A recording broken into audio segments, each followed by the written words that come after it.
Sabi ng doktor, kapag ganito pa rin siya, mas malaki ang chances na hindi na siya makarecover.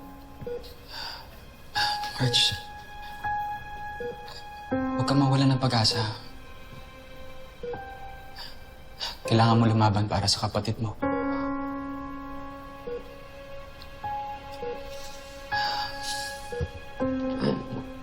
Ano yun, Chopper? Ayaw mo nakikita umiiyak yung ate mo. Oh, sabi sa akin ni Chopper, huwag ka daw mag-alala. Lalaban daw siya. Hindi siya susuko. Salamat. Sinasubukan ko naman maging matatag. Pero minsan talaga nakakapanghina. Sana andito yung mama ko para may karamay ako. Tsaka para pakiramdam ko talaga, boses lang ang kailangan niyang marinig sa mama ko para gumising na siya at gumaling. Hayaan mo. Hahanapin ko ang mama mo. Maraming salamat, Albert, pero hindi mo naman kailangan gawin yun. Masyado ng malaking abala. No.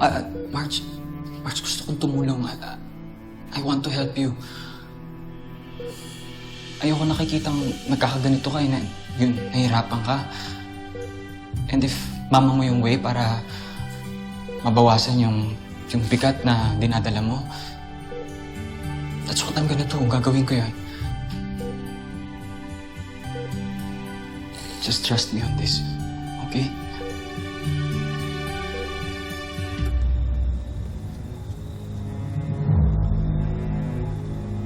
Asan na ba yun?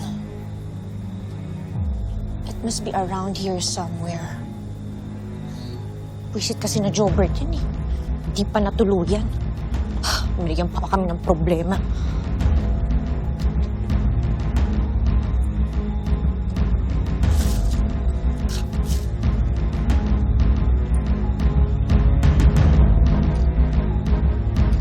Thea?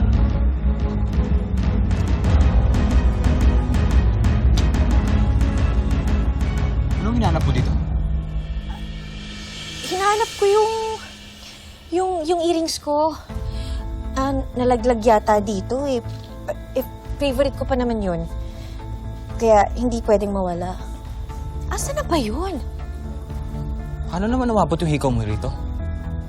What were you doing sa spot na to? Ano kasi, mahina kasi yung signal sa loob. So, lumabas ako to get a better reception.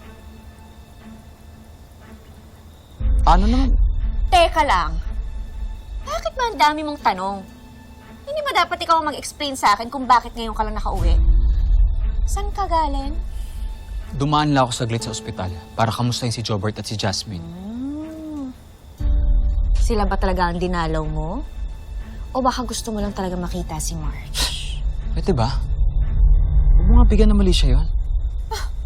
Bakit defensive ka?